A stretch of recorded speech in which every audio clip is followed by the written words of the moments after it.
Tonight, concerns regional airports are allowing a gaping hole in Australia's aviation security. And the government pushing to prosecute the company behind the 2015 gas outage. This is Southern Cross News with Tim Hatfield. Good evening. There are mixed opinions over security screening at regional airports in the wake of a foiled terror plot in Sydney over the weekend. Major airports around the country have bolstered security, while passengers at South Australia's second busiest terminal in Port Lincoln take to the skies unchecked. A horrific plan thwarted, a terrorist plot to blow up a plane, innocent Australians the target. Over the weekend, federal police foiled a major terrorist plan, with airports around the country now tightening security to unprecedented levels. But while Adelaide has ramped up measures, South Australia's second busiest terminal remains unchecked. Port Lincoln Airport does not require security screening under the current classification, and some travellers don't see it as an issue. I think the risk in Port Lincoln is a lot less than there is in Adelaide. I'd be rational and say no, we don't need it at the moment. However, not all passengers agree, some calling for tighter measures. He's absolutely disgusted that we could walk into the terminal here last night with absolutely no security whatsoever. Airport staff accustomed to informing travellers of the situation. Seem really quite surprised when we actually tell them that there is no security at the airport. But the airport has enforced security screening. Qantas are obligated to screen passengers when they fly the larger Q400 into the region. However, since changing to the smaller Q300, no screening is required. The council adamant public safety remains their primary focus. Public safety is number one priority for the Port Lincoln Airport. In a statement to Southern Cross News, the government says it's committed to ensuring the safety and security of the travelling public, and following the disrupted attack, regional airports have been asked to increase vigilance in their security operations. We are undertaking everything that we're required to do under the regulation at this point in time. The airport will continue to manage risks and ensure security in the wake of the weekend's events. Passenger screening, although not required, will be considered if necessary. I think it's definitely a measure that should be put in place here. Yeah. Jason Kemp, Southern Cross News. The operator of South Australia's gas pipeline network is being prosecuted by the state government over a rupture near Port Pirie in 2015. Epic Energy has been accused of failing to properly maintain the infrastructure for several months, which the state government says caused the break, cutting off gas to Port Pirie and Whyalla. John Hunt joins us from Whyalla now. John, Epic Energy is likely to fight these charges. They are, Tim. Epic has been accused by the Department of State Development for not keeping the pipeline near Port Pirie up to standard. Epic, however, has denied the accusations, with the case currently before the courts. On April 12, 2015, a leak was discovered near Gladstone, about half an hour from Port Pirie. As a result, gas supplies were cut off to Port Pirie and Whyalla for more than a week, disrupting thousands of homes and businesses. It also threatened the supplies at the Whyalla Hospital, with 1,200 customers agreeing to shut off their supplies to help the hospital. Investigations revealed the pipe had stress corrosion cracking, caused by a number of factors, including moisture and operational pressures. Epic Energy has now been charged with 2 counts of failing to carry out its activities with due care. The Department of State Development has accused Epic of a lack of maintenance over the course of several months. It says an investigation has found 2 breaches at Moomba gas field in December 2014 and April 2015. However, Epic says it has probe data to prove that no lack of maintenance was found on the Mid-North line. In court yesterday, Magistrate Alfio Grasso agreed to adjourn the case to allow negotiations between both parties. Now, Epic has yet to enter a plea to the charges laid against them, but says it has international experts that'll support its case. The case will return to court in September. Tim? OK, thanks, John. John Hunt in Whyalla there. Bank SA says business confidence has fallen to an all-time low in the regions. The State Monitor conducts business research 3 times a year and says the government's controversial bank tax and the budget could be to blame.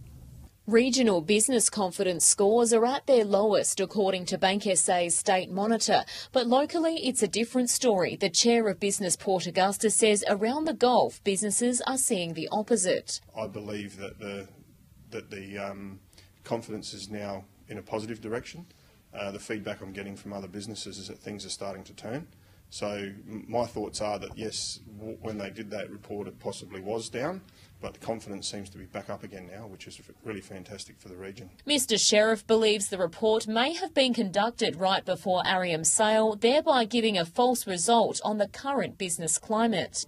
It seems to be that some of the information may be a couple of months old. Since the announcement of Arrium, the projects around Port Augusta that have taken place, Carrapateena, those types of things, all the solar activity. Bank SA's regional manager says the 12.5-point drop in business confidence was the result of a dry start to winter and the Whyalla Steelworks' unknown future. He says the report was a snapshot of late June and things are now looking up. We've seen more regions have experienced rain, specifically within the Eyre Peninsula and the upper Eyre Peninsula. A new buyer has been found for Arrium. The announcement of Telstra. Projects means jobs, jobs means people are spending money, which means businesses are growing, which means they can employ, so it's a circle. Amelia Simpson, Southern Cross News. A local government expert says the introduction of rate pegging will have a detrimental effect on regional communities. Port Pirie Council is hosting an open forum tonight to discuss the impact that rate pegging will have on the community, and residents are being encouraged to come along.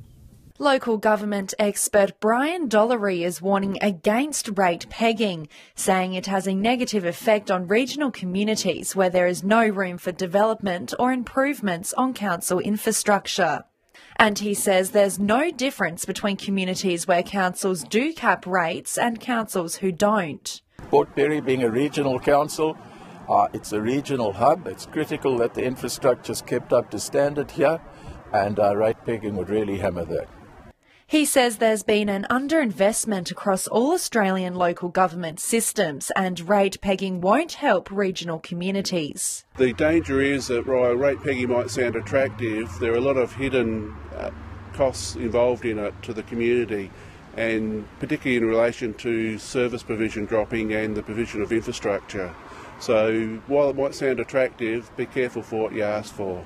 Mr Dollery says rate pegging here in Port Pirie will mean council won't be able to move forward with improvements. He's urging residents to fully consider the consequences and attend tonight's meeting. The community is telling us we want a lot more than yesterday. We want council to invest in the future. We want opportunities for both our kids, our grandkids and ourselves, and that can't happen under rate pegging. The forum is at the Northern Festival Centre at 7:30. Rachel Nell, Southern Cross News. Well, stay with us. Still to come in tonight's local news, a warning from Telstra after illegal signal repeaters cause network issues around Port Lincoln.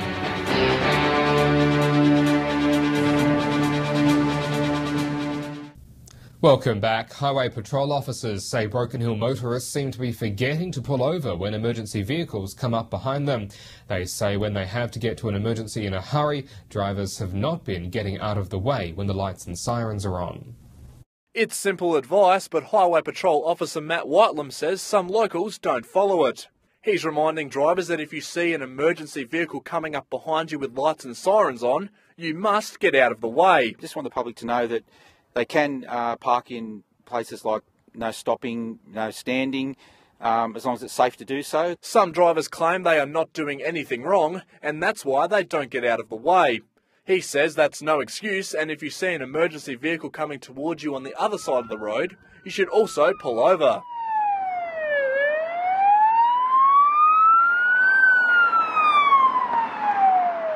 If the lights are on behind you, emergency vehicle, pull over. If we don't want you, we'll continue. We'll keep going. So that's what you need to do. His tips are slow down and give room for emergency services to get past you. Don't move your vehicle suddenly and do not drive into the path of emergency vehicles. And that's not the only thing he's concerned about. Just this morning, he caught 2 drivers speeding within 10 minutes. One was doing 75 in a 50 zone. He later caught another motorist doing 89 in a 50 zone, handing out an $884 fine to the driver.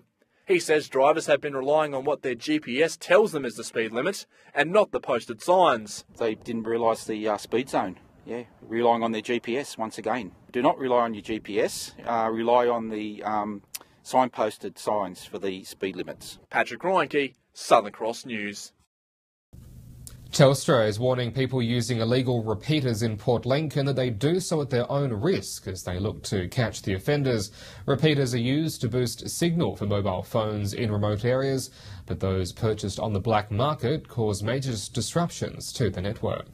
They're small and cheap and cause major disruptions to the Telstra network. Unlicensed mobile phone repeaters are now being targeted in Port Lincoln to help clear the airwaves for customers. These illegal devices do cause some havoc to mobile networks. Mobile phone repeaters are used to boost signal to telecommunication networks, but repeaters found on the black market cause significant disruptions to other signals. People can actually buy illegal repeaters on the internet. Typically they come from overseas, they're cheap, but they affect our network. Often those buying illegal repeaters don't know how the system works and unknowingly shut down nearby coverage. I'm sure it starts off very innocently and they don't realise that they're actually causing all this trouble to their community and their residents surrounding their house. Telstra is now looking to find those who might be unaware of the damage they're causing. Certainly right here in the marina.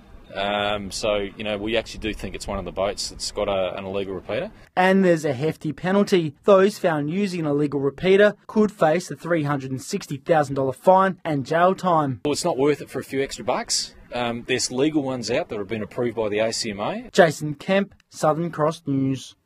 Whyalla businesses gathered at UniSA last night to hear about how they can take advantage of the Future Jobs Accelerator program.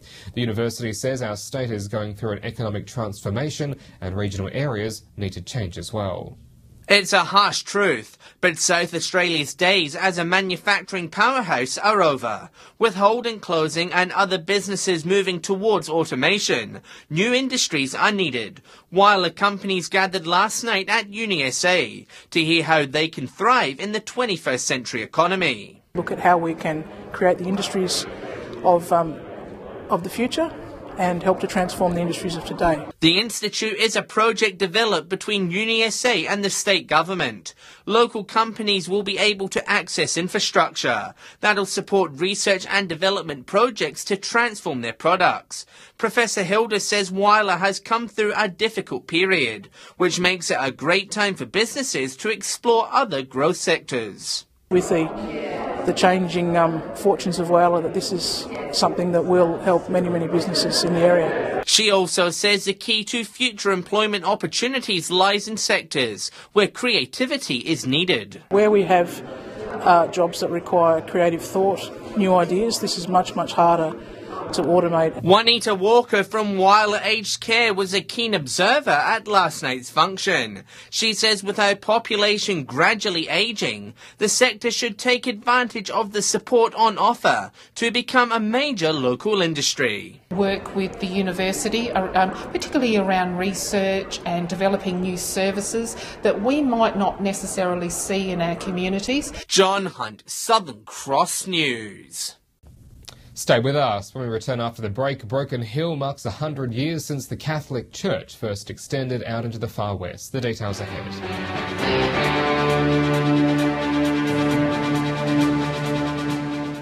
Welcome back. Well, it's been a pretty even week for the region's fuel prices. There hasn't been much movement in both unleaded or in diesel. Here's Patrick with this week's Fuel Watch. It's been a mixed bag of results for petrol prices this week. Some movement either way, but nothing too drastic in the regions. Looking at unleaded, Port Lincoln has enjoyed a small decline, but still remains the most expensive in the Spencer Gulf, on an average of $1.27 a litre. Whyalla has seen a little movement, but still stays with Port Augusta on $1.25. Port Pirie is on the downward trend and closing in on Kadina, which still has the cheapest prices going around. Broken Hill continues to revel in a drop in its unleaded prices. We're also on $1.25. Adelaide motorists wouldn't be too happy with this week's spike. Their average is up by almost 30 cents from last week. To diesel now, and Port Lincoln, Whyalla and Port Augusta are still hovering in the mid-20s. Port Pirie is the only one to see some green, but it's only minor. Kadina is back up to $1.17 a litre, while Broken Hill holds on $1.30. Adelaide are on their way back up, the price now at $1.19. So a very diverse way to start August. Hopefully prices can start ticking back down over the next week. For now though, just remember that these prices are the regional averages and they do not reflect any one particular outlet.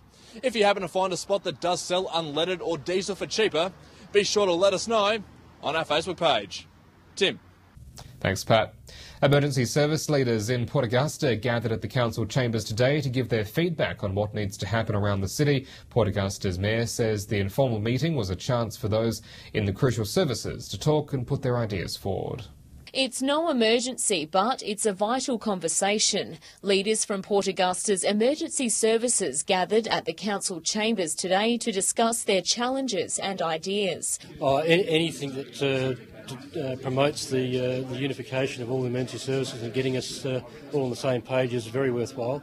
I think it's a great initiative by the council to organise this sort of meeting on a regular basis. Concerns raised included the volunteer Coast Guards need to travel under the footbridge in case of a rescue at the top of the Gulf and overhanging trees getting in the way of SES vehicles. We had a really good cross-section that they came, which is really good, and a few representatives from each. So the general purpose of it is to make sure we are actually out and about talking to different groups of the community. The MFS raised the need to address fire safety in areas of the city ahead of the summer months. To me, the highest priority as my own opinion goes, is just making sure the entire city is safe. It's not just one area, but we've got to do the thing for the entire city. Mayor Johnson raised the importance of using the My Local app to log jobs council needs to fix and says today's gathering was a success. It's just a really cheap, easy, effective way of being able to go to core groups of the community that have different needs, different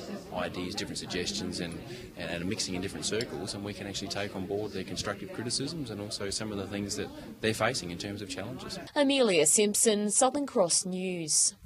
Well, this weekend will mark the 100th anniversary of the Wilcannia Forbes Catholic Diocese in Broken Hill. A special Mass will be held on Saturday night by the Archbishop of Sydney.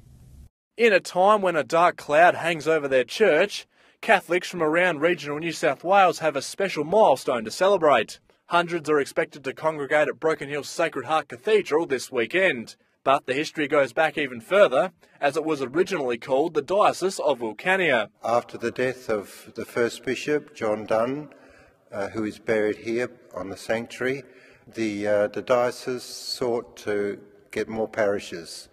And from the Diocese of Bathurst, we were given what was called the Deanery of Forbes. The entire diocese is approximately 260,000 square kilometres, which is more than half of the state of New South Wales, and encompasses 22 parishes. An evening mass will be held in the cathedral with the Archbishop of Sydney a main guest. A statue of St Barbara, which was given to the parish's bishop, will also be unveiled during the mass. It's hoped the faithful from interstate and across the diocese will come back to Broken Hill for the centenary. Apart from them, I think well-wishers and other people who have lived here in the past are returning here for the weekend. Patrick Reinke, Southern Cross News.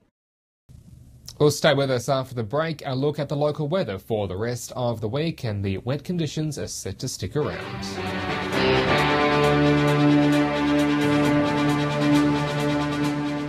Welcome back to the weather. Now a pretty grey and wintry day today with rain and showers right across the region. 13 for Port Augusta and Whyalla. Port Pirie also 13 today's top, 14 today for Port Lincoln and 16 in Broken Hill.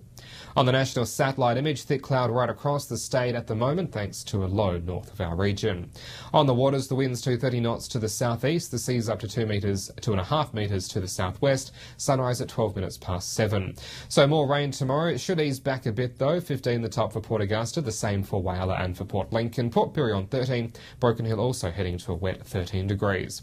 The showers then set to linger into the rest of the week, 17 on Friday for Port Lincoln, then 16 for Saturday. Cleaver wet and windy 16 to wrap up the week, similar for Woodner and 17 the top. Whyalla with showers on Friday, 18 degrees the top, but then should be mainly fine on Saturday. Much the same for Port Augusta with a wet Friday, then a fine start to the weekend. Kadina showers right across 16 and then 15.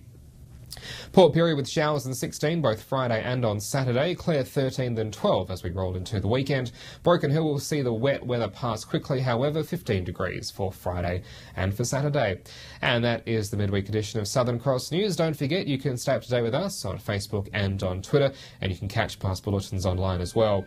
We'll see you back here tomorrow night from 6:30. I'm Tim Hatfield from the team here at Southern Cross News. Enjoy your evening. Good night.